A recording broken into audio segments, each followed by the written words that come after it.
गणेश जी के व्रत में, गणेश चतुर्थी के व्रत में, सकट चतुर्थी के व्रत में कहानी सुनना अनिवार्य है, तभी हमें व्रत का पूरा फल प्राप्त होता है। यहाँ पर दो कहानियाँ में गणेश चतुर्थी की आपको बताऊंगी। पहली कहानी है, एक शहर में देवरानी जेठानी रहती थी। देवरानी गरीब थी और जेठानी अमीर थी। देवरानी हमेशा गणेश जी का पूजन और व्रत करती थी। देवरानी का पति जंगल से लकड़ी काट कर बेचता था। देवरानी घर का खर्च चलाने के लिए जेठानी के घर में काम करती थी और शाम को बचा हुआ खाना लेकर जाती थी। माघ महीने में गणेश जी का व्रत सकट चौथ देवरानी ने रखा। उसके पास पैसे नहीं थे, इसलिए उसने तिल व गुड़ लाकर तिलकुट्टा बनाया। पूजा करके तिल चौथ की कथा सुनी और जेठानी के यहाँ काम करने चली गई।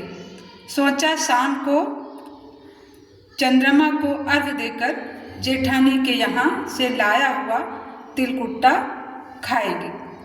शाम को जब जेठानी के घर खाना बनाया तो उसकी जेठानी का व्रत होने के कारण सभी ने खाना खाने से मना कर दिया। अब देवरानी ने जेठानी से बोला, आप मुझे खाना दे दो जिससे मैं घर जाऊं। इस पर जेठानी ने कहा कि आज तो किसी ने भी अभी तक खाना नहीं खाया, तुम्हें कैसे दे दूं? तुम सवेरे ही बचा हुआ खाना ले जाना। देवरानी उदास मन से घर चली आई। देवरानी के घर पर पति बच्चे सब आस लगाए बैठे थे कि आज तो त्योहार है, इसलिए कुछ पकवान आदि खाने को मिलेगा। लेकिन जब बच्चों को पता चला कि आज तो रोटी भी नहीं मिलेगी तो बच्चे रोने लगे। उसका पति बहुत क्रोधित हो गया और कहने लगा कि दिन भर काम करने के बाद भी वह 2 रोटियां नहीं ला सकती। वह बेचारी गणेश जी को याद करती हुई रोते रोते पानी पीकर सो गई। उस दिन सकट माता बुढ़िया माता का रूप धरकर देवरानी के सपने में आई और कहने लगी, सो रही है या जाग रही है? वह बोली, कुछ सो रहे हैं और कुछ जाग रहे हैं। बुढ़िया बोली, भूख लगी है, खाने के लिए कुछ दे। देवरानी बोली, क्या तुम? मेरे घर में तो अन्न का एक दाना भी नहीं है। जेठानी बचा हुआ खाना देती थी, आज वो भी नहीं मिला। पूजा का बचा हुआ तिलकुट छीके पे पड़ा है, वही खा लो। सकट माता ने तिलकुट खाया और उसके बाद कहने लगी, निमटाई लगी है। कहाँ निमटे? उसने कहा, यह खाली झोपड़ी है, आप कहीं भी जा सकती हो, जहाँ इच्छा हो वहाँ निपट लो। फिर सकट माता बोली, अब कहाँ पहुँचूं? अब देवरानी को बहुत गुस्सा आया, उन्हें कब से परेशान किया जा रहा है, सो बोली कि मेरी साड़ी से पोंछ लो। देवरानी जब सुबह उठी तो यह देखकर हैरान रह गई कि पूरा घर हीरों और मोतियों से जगमगा उठा। उस दिन देवरानी जेठानी के काम करने नहीं गई। जेठानी ने कुछ देर तो राह देखी, फिर बच्चों को देवरानी को बुलाने भेज दिया। जेठानी ने सोचा, कल खाना नहीं दिया था, इसलिए शायद देवरानी बुरा मान गई होगी। बच्चे बुलाने गए। देवरानी ने कहा कि बेटा, बहुत दिन तेरी माँ के यहाँ काम कर लिया। बच्चों ने घर जाकर माँ से कहा कि चाची का पूरा घर हीरों और मोतियों से जगमगा उठा है।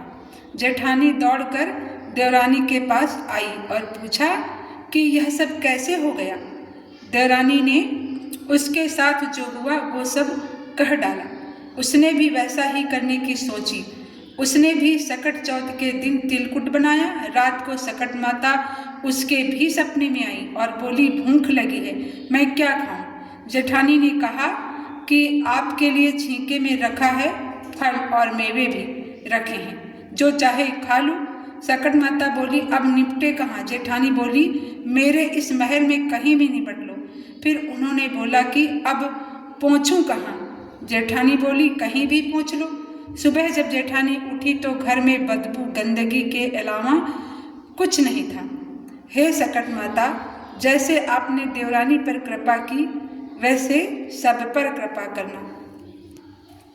दूसरी कहानी, एक बुढ़िया थी, वह बहुत ही गरीब और दृष्टिहीन थी। उसके एक बेटा और बहू थे। वह बुढ़िया सदैव गणेश जी की पूजा किया करती थी।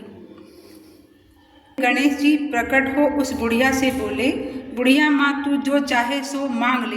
बुढ़िया बोली, मुझे तो मांगना नहीं आता, कैसे और क्या मांगूं? तब गणेश जी बोले, अपने बेटे बहू से पूछ के मांग ले।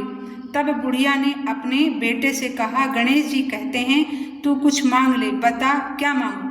पुत्र ने कहा, माँ तू धन मांग ले। बहू से पूछा तो बहू ने कहा, नाती मांग ले। तब बुढ़िया ने सोचा कि ये तो अपने अपने मतलब की बात कह रहे हैं। अतः उस बुढ़िया ने पड़ोसियों से पूछा कि, तो उन्होंने कहा कि बुढ़िया तू तो थोड़े दिन जिएगी, क्यों तू धन मांगे और क्यों तू नाती मांगे? तू तो अपनी आँखों की रोशनी मांग ले, जिससे तेरी जिंदगी आराम से कट जाए। इस पर बुढ़िया बोली, यदि आप प्रसन्न हैं तो मुझे 9 करोड़ की माया दे, निरोगी काया दे, अमर सुहाग दे, आँखों की रोशनी दे, नाती दे, पोता दे और सब परिवार को सुख दे और अंत में मोक्ष दे। यह सुनकर तब गणेश जी बोले, बुढ़िया माँ तुमने तो हमें ठग लिया, फिर भी जो तूने मांगा है वचन के अनुसार सब तुझे मिलेगा। और यह कहकर गणेश जी अंतर ध्यान हो गए। इधर बुढ़िया माँ ने जो कुछ मांगा वह सब कुछ मिल गया। हे गणेश जी महाराज, जैसे तुमने उस बुढ़िया माँ को सब कुछ दिया है वैसे ही सबको देना। जय गणेश जी महाराज, जय चौथ माता।